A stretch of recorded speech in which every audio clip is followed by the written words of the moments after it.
जण आपापले परीनं अंदाज व्यक्त करत होते। काल तर मी स्वतः वेगवेगळ्या चॅनलला बघत होतो, म्हणजे आम्ही तिघं कशातच नसल्यातच जमा होतो।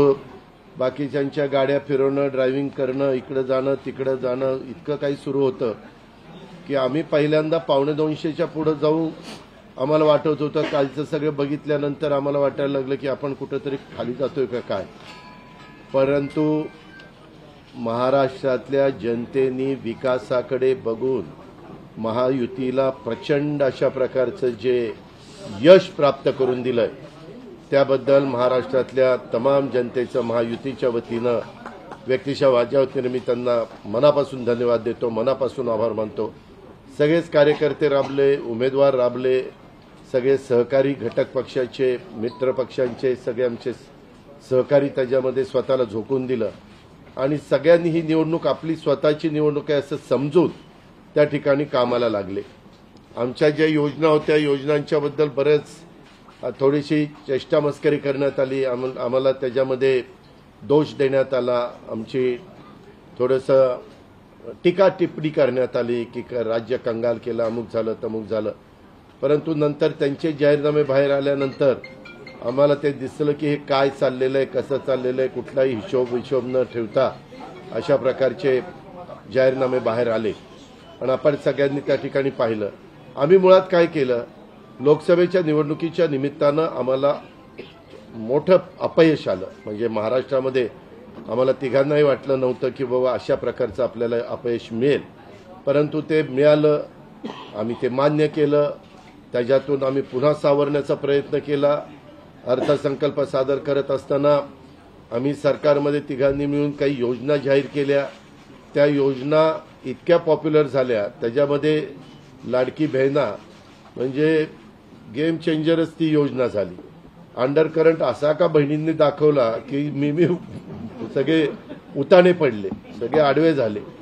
एक माझं स्वतःचं स्पष्ट मत आहे, प्रत्येकाची वेगवेगळी मतं असू शकतात आणि उलट आमच्यावर आता जबाबदारी वाढलेली, कारण एवढ्या प्रचंड बहुमताने, म्हणजे मी तर जसा राजकारणात आलोय तसं 222 आणि 225 महायुतीला किंवा कुठल्याही आघाडीला महाराष्ट्रामध्ये तरी कधी असं यश मिळालेलं माझ्या तरी पाहण्यात नाही, माझ्या तरी ऐकवत नाही। कदाचित पूर्वीचा काळ वेगळा काँग्रेसचा असेल त्यावेळेस कधी झालं असलं तर माहिती नाही, परंतु बाकीचे विरोधक नगण्य होते त्यावेळेसची गोष्ट। परंतु अलीकडच्या काळामध्ये जसं आम्हाला समजतंय तसं तर एवढं प्रचंड यश हे पहिल्यांदाच मिळालेलं यशाने आम्ही हुरळून पण जाणार नाही आणि आम्ही अतिशय जमिनीवर पाय ठेवून आता म्हणजे जसे जसे ते आकडे आम्हाला दिसत होते तसे तसे तसे फायनान्सच्या गोष्टी माझ्या डोळ्यासमोर येत होत्या। मी देवेंद्रजींना पण फोन केला तेव्हा म्हटलं देवेंद्रजी खूप काही काम करावं लागेल। एकनाथरावजींना पण तसं सांगितलं की फार आर्थिक शिस्त आपल्याला त्याच्यामध्ये आणावी लागेल आणि आम्ही आणू। त्याच्यात आम्हाला हे नवीन नाहीये, आम्ही सगळे अनुभवी माणसं, आम्हाला त्याच्यामध्ये कुठली काही अडचण नाही आणि शिवाय आमच्या पाठीशी केंद्र सरकार आहे, तो आम्हाला खूप मोठा एक आधार आहे, एक आमच्या पाठीशी एक मोठा भक्कम अशा प्रकारचा भरोसा आहे आणि त्याच्यामुळं ह्या सगळ्या ज्या काही गोष्टी झालेल्या आहेत, आता विरोधक टीका करतात की बाबा बॅलेट पेपरनी घ्यायला पाहिजे होतं, मग बॅलेट पेपरने लोकसभेला पण घ्यायला पाहिजे होतं। लोकसभेचा निकाल लागला की तो बरोबर आणि इथला निकाल लागला की बॅलेट पेपर यायला पाहिजे, मग मशीन काय ईव्हीएम बरोबर नाही, असं नाही चालत। आता झारखंड पण आमच्या हातनं गेलंच ना, आम्ही कुठं काय म्हणतो, ठीक आहे त्या जनतेने कौल दिलेला आहे तशा पद्धतीनं महाराष्ट्रातल्या विशेषतः महाराष्ट्रामध्ये बऱ्याचदा आपले जे 6 रिजन आहेत ना, मराठवाडा, विदर्भ, पश्चिम महाराष्ट्र, कोकण, मुंबई, अशा सगळ्या वेगवेगळ्या रिजनमध्ये नाशिक, सगळीकडेच तुम्ही बघितलं तर सगळीकडे महायुती जोरात चालली।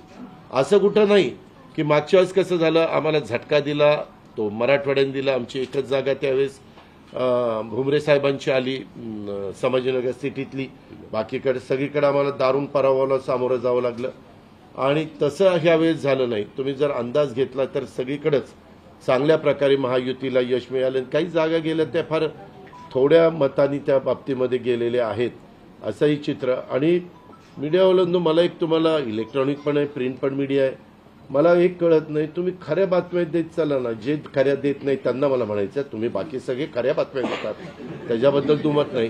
पण मी टीव्ही चालू केलं आणि अजित पवार पोस्टल बॅलेटमध्येच मागं. मी विचारतोय तिथं फोन करून, ते म्हणले नाही दादा आपण पुढे आहे. आता माझं लीड 1,02,000 मताधिक्य मी मिळवलंय आणि खुशाल तुम्ही दाखवताय अजित पवार मागं, अजित पवार मागं. मग काही जण म्हणलं का रे असे दाखवतायत, टीआरपी त्याच्याशिवाय वाढत नाही. अरे तुमच्या टीआरपीला आम्हाला का मातीत घालताय, आमची का बदनामी करताय. त्याच्यामध्ये मी नंतर पुन्हा अधिकाऱ्यांच्याकडनं माहिती घेतली की नक्की पोस्टल बॅलेट किती झाले. पोस्टल बॅलेटमध्ये पण आम्ही पुढे होतो आणि रेग्युलर मतदानामध्ये पण पुढे होतो. सांगायचं तात्पर्य की बाबा तुमच्यावर सगळ्या चॅनलवर जनतेचा एवढा विश्वास आहे, म्हणजे विश्वास नाही ते सकाळच्या 9 वाजताच्या भोंग्यावर विश्वास नाही, पण बाकीच्यांवर फार विश्वास आहे. माझं एवढंच म्हणणं आहे की खऱ्या बातम्या दिल्या तर काही वाईट होणार नाही. पण खूप चांगलं यश मिळालं. अजून पण काही काउंटिंग चालू आहे, काही ठिकाणी रिकाउंटिंग मागितलेलं. ठीक आहे, तो त्यांचा प्रत्येकाचा अधिकार आहे. पण खरोखरीच सगळ्याच राज्यातली जबाबदारी आम्हा महायुतीवर वाढलेली आहे आणि त्या उलट आम्हाला अधिक जास्त बारकाईनं इथून पुढे काम करावं लागणार आहे. कारण एवढं दैदिप्यमान यश ह्या सगळ्यांनी मिळून दिलेलं आहे आणि जनतेचे मानावे तेवढे आभार कमीच आहेत. म्हणजे काय आता त्यांच्याकरता, म्हणजे त्यांच्या ऋणातच आम्ही राहू इच्छितो. आणि 5 वर्ष अक्षरशः अतिशय एकोप्याने ही युती शेवटपर्यंत कशा पद्धतीनं काम करेल आणि जनतेने टाकलेल्या विश्वासाला कुठल्याही परिस्थितीमध्ये तडा जाऊन दिला जाणार नाही. अतिशय चांगल्या पद्धतीनं राज्याच्या सर्वांगीण विकासाच्या करता जसं आम्ही विकास हा केंद्रबिंदू मानून पुढे गेलो, तशाच पद्धतीचं काम हे इथून पुढच्या काळामध्ये देखील महायुतीच्या वतीनं त्या ठिकाणी चालेल अशा प्रकारची खात्री मी आपल्या पत्रकार मित्रांना पण देतो आणि आपल्यामार्फत महाराष्ट्रातल्या तमाम जनतेला देतो. पुन्हा एकदा मतदार बंधू भगिनींचं, सर्वांचं, मीडियाचं, इलेक्ट्रॉनिक प्रिंट सर्वांचं मी मनापासून आभार मानतो, मनापासून धन्यवाद देतो. धन्यवाद. अरे मराठी मातृभाषा अभिजात भाषेचा दर्जा आत्ताच दिलाय ना, लगेच विसरायला लागला. नाही नाही, ते दिल्लीत बोलतात. मी माझी भावना मगाशीच मांडली आहे. केवळ आत्ता एवढंच सांगेन की महाराष्ट्राच्या जनतेसमोर आम्ही नतमस्तक आहोत. जनतेने ज्या प्रकारचा विजय दिलेला आहे, खऱ्या अर्थानं हा विजय एक प्रकारे आमची जबाबदारी वाढवणारा विजय आहे.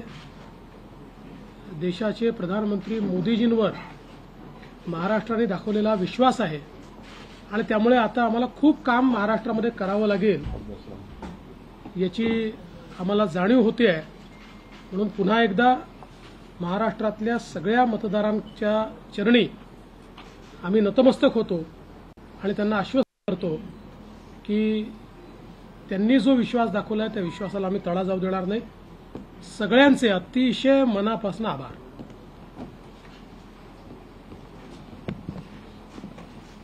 खरं म्हणजे आजचा हा महाराष्ट्रातला ऐतिहासिक दिवस आहे आणि ऐतिहासिक विजय देखील आहे. आतापर्यंतच्या अनेक वर्षांच्या निवडणुका आपण पाहिल्या, परंतु ही निवडणूक लोकांच्या हातात घेतली अशा प्रकारची निवडणूक होती.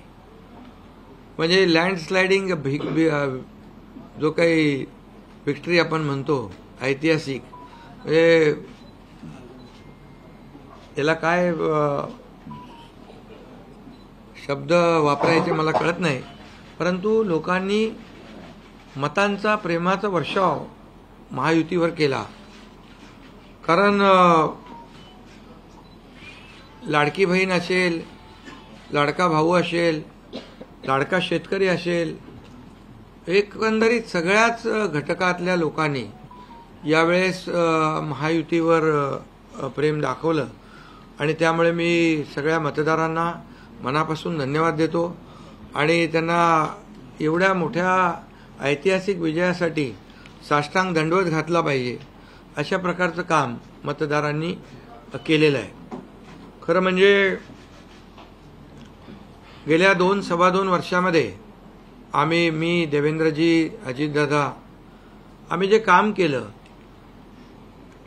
या राज्यामध्ये की शिवसेना, भाजपा, राष्ट्रवादी, आरपीआय, आमचे आठवले साहेब इकडे आहेत आणि आमचे इतर घटक मित्रपक्ष, आणि जे निर्णय आम्ही घेतले ते निर्णय आतापर्यंतच्या इतिहासामध्ये न भूतो न भविष्यते असे होते. म्हणजे एकीकडे विकास केला आम्ही, डेव्हलपमेंट, म्हणजे जे 2.5 वर्षात महाविकास आघाडी सरकारने जी काही कामं बंद पाडली होती, स्पीड ब्रेकर टाकले होते, सगळी कामं थांबवली होती. तुमच्या काळातली जी कामं, जसं महाविकास आघाडीचं सरकार 2019ला आलं त्यानंतर ती सगळी कामं बंद पाडली, त्याला स्टे दिले आणि ते स्टे आम्ही सगळे काढले आणि कामं सुरू झाली. मग अटल सेतू झाला, समृद्धी झाला, आपला कोस्टल झाला आणि मेट्रो झाली, कारशेड झालं आणि मोदी साहेबांच्या शुभ हस्ते त्याचं आम्ही उद्घाटनही करू शकलो. ज्याचं भूमिपूजन मोदी साहेबांनी केलं त्याचं उद्घाटन करण्याचे भाग्य आम्हाला मिळालं आणि त्यामुळे कामाला आम्ही प्राथमिकता दिली, विकासाला आम्ही प्राधान्य दिलं आणि आम्ही त्यामध्ये एकच डोळ्यासमोर ठेवलं की या राज्याचा सर्वांगीण विकास. आणि राज्याचा सर्वांगीण विकास करत असताना सर्व घटकांना आम्ही समोर ठेवलं आणि पाहिलं की जे 2.5 वर्षामध्ये जी कामं त्यांनी थांबवलेली आणि 2.5 वर्ष त्यांनी जे सगळं बंद पाडलं होतं ते किती वेगाने आम्ही सुरू करू शकलो याचं समाधान आणि आनंद आम्हाला आहे. कारण त्याचे तुम्ही ते फळं पाहत आहे. सगळी लोकांना आपण मेट्रो दिली, समृद्धी दिलं, अटल सेतू दिला, कोस्टल दिलं, लोक तो वापरू लागले. आणि त्याचबरोबर दुसरीकडे कल्याणकारी योजना आम्ही केल्या. कल्याणकारी योजनेमध्ये लाडकी बहीण, मुख्यमंत्री लाडकी बहीण योजना, त्यानंतर मग लाडका भाऊ केला आम्ही, युवा प्रशिक्षण योजना केली, 3 गॅस सिलेंडर दिले, त्यानंतर वयोश्री योजना केली, शेतकऱ्यांची आम्ही योजना केली, शेतकऱ्यांना वीज बिल माफ केलं, शेतकऱ्यांचं जे 7.5 HP 3, 5, 7.5 हां 3, 5, 7.5 आणि त्या पंपाचं वीज बिल माफ केलं. शेतकऱ्यांना आम्ही 2.5 वर्षामध्ये, 2.25 वर्षामध्ये आतापर्यंतच्या इतिहासामध्ये जेवढा मोबदला दिला नव्हता 15,000 कोटी रुपये तो दिला. त्यांच्या योजनांसाठी 45,000 कोटी रुपये. म्हणजे एकंदरीत कल्याणकारी, मी डिटेलमध्ये जात नाही त्याच्यामध्ये, पण एकीकडे विकास आणि दुसरीकडे कल्याणकारी योजना याची आम्ही सांगड घालण्याचा प्रयत्न केला. आणि नेमकं यामध्ये आमचा उद्देश एवढाच होता की या राज्याला पुढे न्यायचं, या राज्याचा सर्वांगीण विकास करायचा, या राज्यातल्या प्रत्येक घटकाला काही ना काही राज्य सरकारच्या माध्यमातून आधार मिळाला पाहिजे. आणि मग आम्ही सर्वसामान्यांचं सरकार म्हणायचो. मग सर्वसामान्यांचं सरकार म्हणताना सर्वसामान्याला काय मिळालं याचा विचार आम्ही केला. आणि मला अभिमानाने या ठिकाणी सांगायचं आहे की मोदी साहेबांनी, केंद्र सरकारने देखील आमच्या पाठीमागे उभे राहिले ताकदीने, की जे आमचे प्रस्ताव जे आहेत ते त्यांनी मान्य केले आणि मोठ्या प्रमाणावर गेल्या 10 वर्षामध्ये जे केंद्राने देखील या राज्याला 10 वर्ष तर जाऊ द्या, पण 2-2.5 वर्षामध्ये देखील आम्हाला लाखो कोटी रुपयांचं सहकार्य केलं. त्यामुळे एक डबल इंजिनचं सरकार देखील या राज्यामध्ये, वेगवान सरकार, गतिमान सरकार, निर्णय घ्यायला धडाधड निर्णय घेतले आम्ही. त्यामुळे 2.5 वर्षात सिंचन प्रकल्प 4 त्यांनी केले महाविकास आघाडीने, आम्ही होतो तिकडे. आणि आता आमच्या वेळेस सुप्रमा 124 सुप्रमा दिल्या.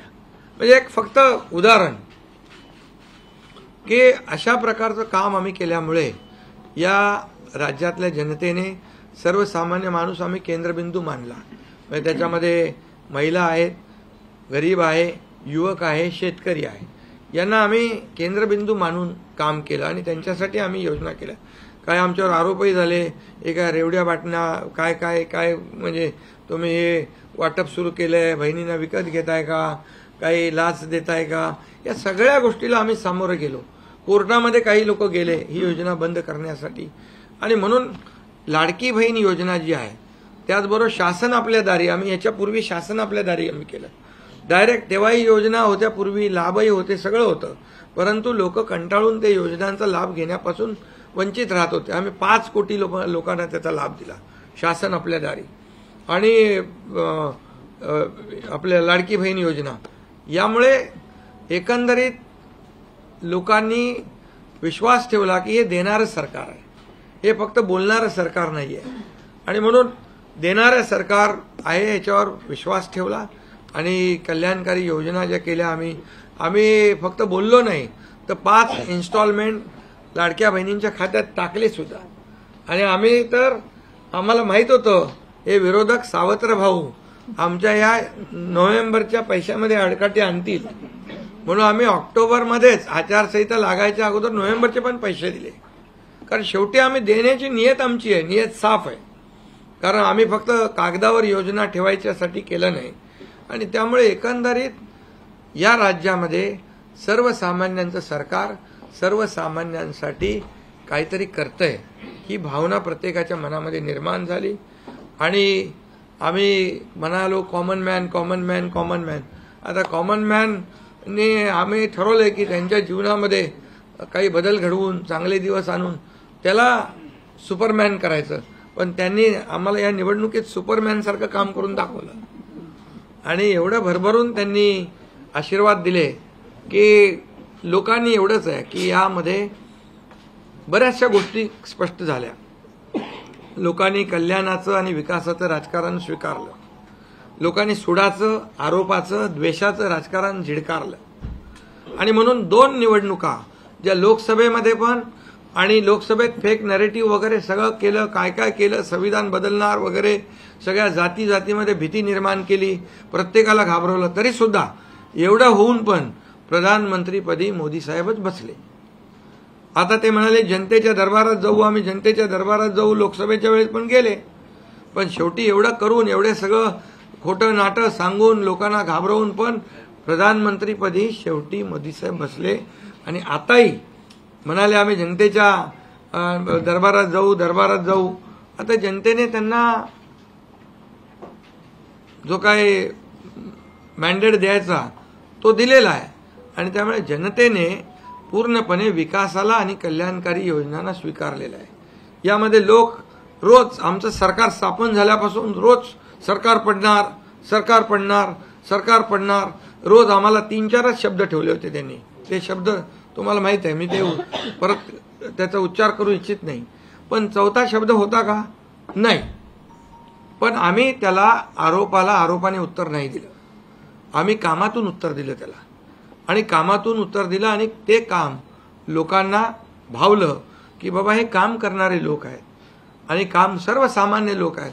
मी स्वतःला काय समजायचो, सीएम म्हणजे चीफ मिनिस्टर, मी म्हणायचो कॉमन मॅन आहे. आता कॉमन मॅनमध्ये मी जायचो. आता आमचे दोन्ही उपमुख्यमंत्री दोन्ही आम्ही 24/7 काम करत होतो.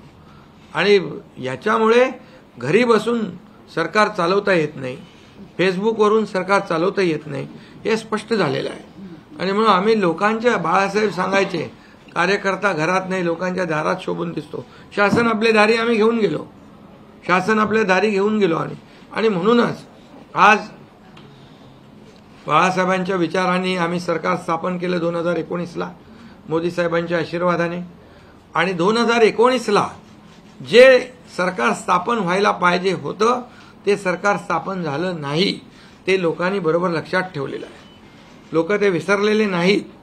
आणि म्हणून या निवडणुकीत देखील कोण कुठल्या पक्षाचा, आता तुमचा कुठला पक्ष आहे? तुमचा राष्ट्रवादी. आता तो कोणाचा आहे ते लोकांनी ठरवलं. आणि शिवसेना कोणाची तेही ठरवलं. आणि लोकांनी ते ठरवलं. त्यामुळे आता बऱ्याचशा गोष्टी त्या स्पष्ट झालेल्या आहेत. आणि मला समाधान आहे की 2019ला 56 जागा आल्या होत्या आणि त्या 56 मला वाटतं आताही 56 जागा आल्या, अजून चालू आहे. पण एकंदरीत आताच्या पर्यंत म्हणजे विकासाला लोकांनी महत्त्व दिलं. मोदीजींनी आता अमित भाई असतील, नड्डाजी आहेत, तिथं पियुषजी आहेत, केंद्रीय मंत्री आपले भूपेंद्रजी आहेत, राजनाथ सिंगजी, बऱ्याच सगळ्या लोकांनी आठवले साहेब तर आपल्या सोबतच आहेत. आठवले साहेब सोबत 100%. तर एकंदरीत आपण सगळ्यांनी या निवडणुकीमध्ये एकत्र येऊन काम केलं. आता एकत्र येऊन काम केलं, आता त्याच्यामध्ये काही लोकांनी म्हणा त्याचा अर्थ वेगवेगळा काढला. मोदी साहेब म्हणाले एकत्र या, विकासासाठी एकत्र या. आता लोकांना आवाहन केलं, जसं आम्ही काय त्याच्यामध्ये जातीपाती धर्माचा उल्लेख केला नाही, पण मतदानासाठी एकत्र या, विकासासाठी एकत्र या, या राज्याला पुढे घेऊन जाण्यासाठी एकत्र या, असं आवाहन करणं काय चुकीचं आहे. आणि लोकांनी ते एकत्र येऊन एकजुटीचं दर्शन या निवडणुकीमध्ये घडवलं आणि मतांची टक्केवारी वाढली, मतदानाची टक्केवारी वाढली, महिलांच्या, आमच्या लाडक्या बहिणींच्या टक्केवारी वाढली. आतापर्यंत महिलांचं टक्केवारी कमी असायची पुरुषांपेक्षा, पण यावेळेस ती टक्केवारी जास्त आहे. आणि म्हणून लाडक्या बहिणी आमच्या ज्या आहेत त्या लाडक्या बहिणींनी सावत्र भावांना चांगला जोडा दाखवलेला आहे. आणि आम्ही म्हणायचो ना, खोडा घालणाऱ्यांना जोडा दाखवा. तर एकंदरीत ही निवडणूक जी आहे, ही निवडणूक विकासाच्या अजेंड्यावर, कल्याणकारी योजनांच्या ह्याच्यावर आणि जे विचार आहेत, आज आमचे शिवसेना म्हणून बाळासाहेबांचे विचार आहेत, दिघे साहेबांची शिकवण, मोदीजींची जे काही जो त्यांचा सपोर्ट आहे, केंद्राचा सपोर्ट आहे, या सगळ्या गोष्टी ज्या आहेत या निवडणुकीमध्ये कामी आले. शेवटी लोकांना काय पाहिजे? लोकांना शिव्याशाप नको आहे, लोकांना आरोप प्रत्यारोप नको आहे, लोकांना सुडाचं राजकारण नको आहे. लोकांना हवंय डेव्हलपमेंट हवं आहे आणि विकास आणि विकास यावर आम्ही भर दिला. आणि आज त्यामध्ये किती आरोप केले, खोटे बोला, आपण रेटून बोला. आता अजितदादा मगाशी म्हणाले की तुम्ही पण काय काय ते बातम्या अशा, सकाळी तर अशा बातम्या चालल्या होत्या की बोला आमचा काय कार्यक्रम होतो का काय, आमचा करेक्ट कार्यक्रम करायचा. तर याच्यामध्ये खूप चांगलं निर्णय झाला, चांगला एक आपला ऐतिहासिक विजय झालेला आहे. आणि त्यामुळे खऱ्या अर्थाने आमची जबाबदारी वाढलेली आहे. आता या सगळ्या ज्या काही जे घेतलेले आम्ही निर्णय आहेत, हे आमचा एकही निर्णय कागदावर राहिलेला नाही. मी त्या सगळ्या निर्णयात जाऊ इच्छित नाही, पण एकही निर्णय आम्ही कागदावर ठेवला नाही. कुठली योजना आहे ती कार्यान्वित केली आम्ही. आणि त्यामुळे जो लोकांचा विश्वास, शेवटी यापूर्वी देखील आपण पाहिलं की काँग्रेस सरकार ज्या ठिकाणी असतील त्यांनी किंवा महाविकास आघाडी ज्यांनी काही निर्णय घेतले, काही आश्वासनं दिली, ती पाळली नाहीत. आश्वासनं दिली, नंतर कर्नाटकमधलंच आश्वासन घ्या, हिमाचलमधलं घ्या, आपल्या राजस्थानमधलं घ्या पूर्वीचं, की त्यामध्ये आश्वासन दिल्यानंतर निवडून आल्यानंतर केंद्राकडे पैसे मागायला लागले. आमच्याकडे पैसे नाही, हमारे पास पैसे नाही. असं आम्ही केलं नाही. आम्ही जे बोललो, आमची हातपाय काय म्हणतो त्याला, पांघरून पाहून आम्ही ते आम्ही अंतरून पाहून पाय पसरले. आणि ज्या योजना आम्ही केल्या, या योजनांचं पूर्णपणे त्याच्यामध्ये कुठलीही योजना बंद होणार नाही याची आम्ही काळजी घेतली. सगळे नियम आम्ही पाळले, सगळ्या आरबीआयच्या, केंद्र सरकारच्या गाईडलाईन आम्ही पाळल्या, कुठलंही व्हायलेशन आम्ही केलं नाही. आर्थिक दृष्टिकोनातून जे काही आम्ही नियोजन करायचं ते केलं. आणि त्यामुळे त्यांना लोकांनी खोटं ठरवलं. ते आम्हाला म्हणाले तुम्ही लाडकी बहीण योजना देताय, पैसे कुठून आणणार, पैसे कुठून आहे, हे फसवं आहे. आणि त्यांनीच आमची योजना चोरून नंतर त्यांच्या वचननाम्यामध्ये टाकली. मग तुम्ही कुठून आणणार? म्हणजे लोकांना कळलं की हे फक्त बोलतायत, करणार नाहीत. आणि विश्वासाचा भाग आहे. आम्ही 2-2.5 वर्षामध्ये जे केलं ते लोकांसमोर आहे. आम्ही कुठलंही काही याच्यामध्ये लपवाछपवी केली नाही. जे आहे ते स्पष्टपणे आम्ही मांडलं लोकांच्या समोर.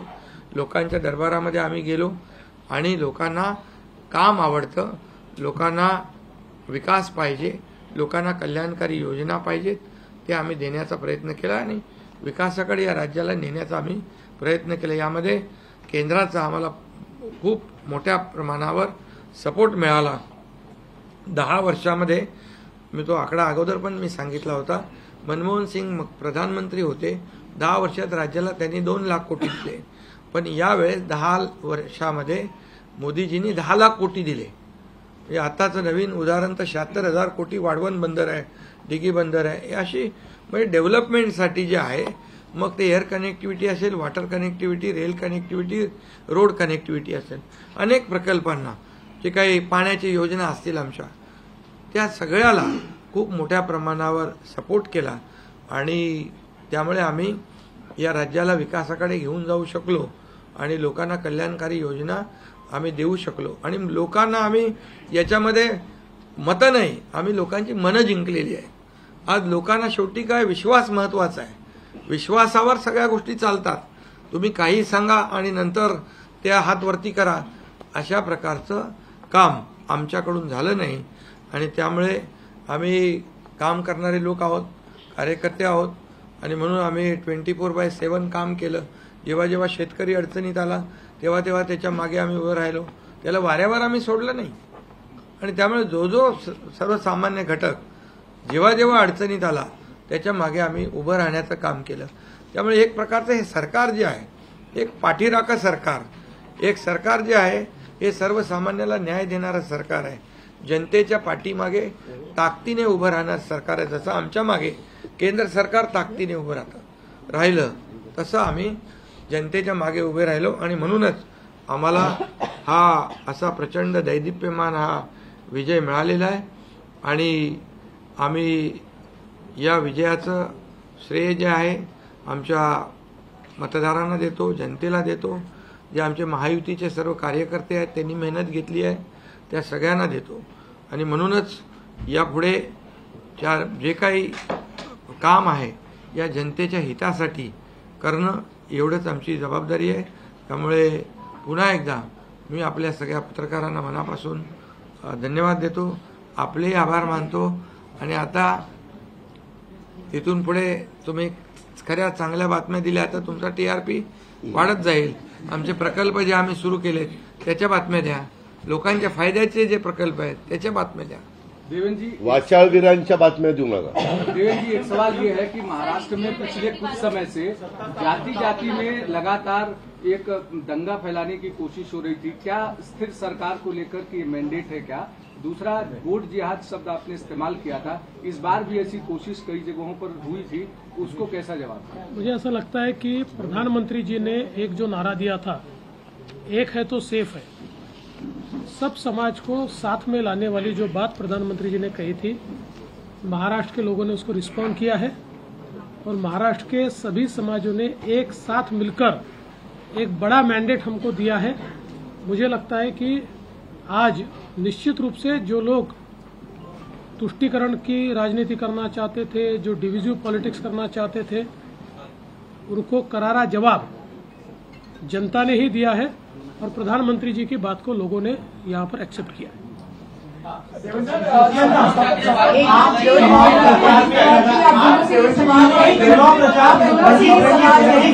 एनसीपी और शिवसेना, आप दोनों को लेकर ये आरोप लग रहे थे बार बार, आप दोनों के लिए साथ की लड़ाई थी, शिवांगी ठाकुर जी न्यूज, एका जी और अजित पवार जी की नकली है. क्या आपको लगता है आज के बाद ये आरोप अब जनता ने जवाब दे दिया है, आपकी ओर से क्या जवाब दिया जाएगा? क्योंकि असली और नकली का फैसला जनता ने दिखाया ना. अभी आपने पहले ही बोल दिया ना. नहीं, आपकी ओर से जाना चाहते हैं क्योंकि देखिए बार-बार नहीं, देखिए जनता ने आज बता दिया है. असली नकली में मैं जाऊंगा नहीं, लेकिन बाला साहब ठाकरे जी की विचारधारा वाली जो शिवसेना है, शिवसेना भाजपा की गठबंधन वाली जो शिवसेना है, एक विचारधारा वाली शिवसेना आज लोगों ने तय कर लिया है. कौन है, मैंडेट दिया है लोगों ने आज. अभी तो मुझे लगता है वो तो अभी उनको तो हम कैसे रोकेंगे, वो तो और कुछ ना कुछ बोलते रहेंगे. लेकिन जनता की अदालत में जाने के बाद उनको भी दिखाया है और हमें भी दिखाया है.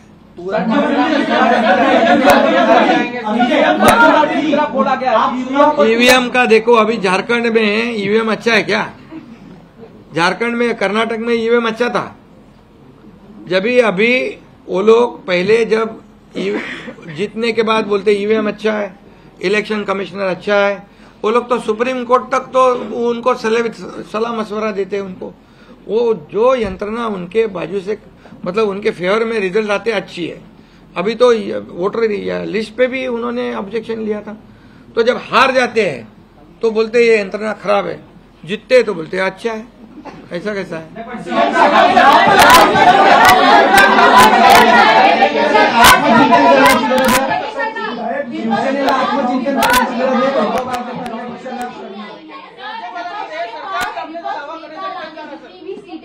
तो ये तो देखिए, यही तो मैं बता रहा हूँ कि जनता ने पूरी तरह, मैंने पहले भी कहा था कि पूरी तरह थंपिंग मेजोरिटी मिलेगी। ये पूरा लैंडस्लाइड विक्ट्री है ये पूरी तरह। अभी ये जनता ने भरपूर दिया है। अभी उनको उनकी जगह दिखाइए।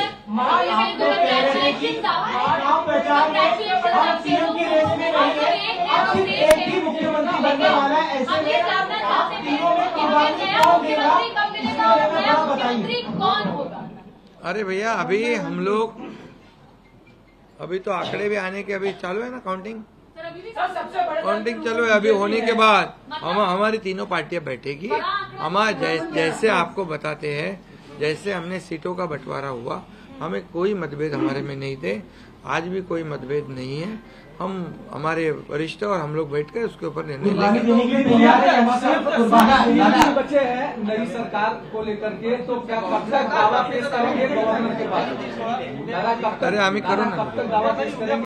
For more such videos, subscribe to the NewsX YouTube channel, hit the bell icon.